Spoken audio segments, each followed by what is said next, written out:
Welcome to another askzenler. So in this workshop, what I'm going to show you is how to export users out from your platform. So obviously I've got 2 users in here, and but I could have hundreds, it doesn't matter. And I've also got them tagged under different tags as well. And this is really important because you can filter out your exports, which is very handy.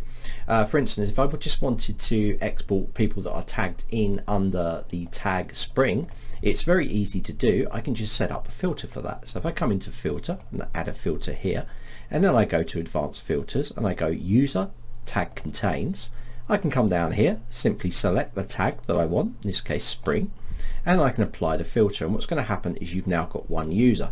So I can now export this as a CSV file, and this will then be exported onto my desktop. If we just view that, you'll see that there's 1 user in there under here.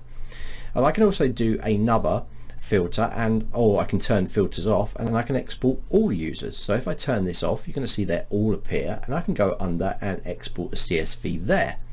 So you can see I've now got 2 CSVs, one with 1 tag and one with every student. Now there's also other filters that you can put in here. You can put join date, you can address contain, city, state, zip, phone, tag contains, tag does not contained, enrolled in plan, enrolled in via plan, not enrolled in a course, subscribe to a funnel, and you've got a ton of these, the way you can filter this down and export them individually.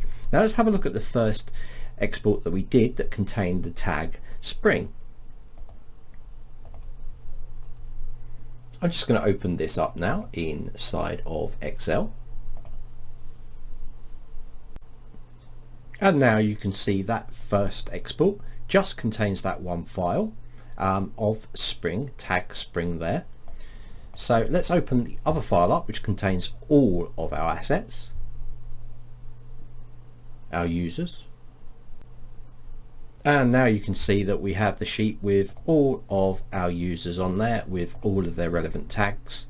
So this is a really easy way to export. You can also import users as well using the import inside of here as well. I'm going to do another askzenler on importing and importing with tags, and I'll show that soon. But this is how you can export your students, so you've always got copies of all your students and you can target them and maybe use them in different software packages.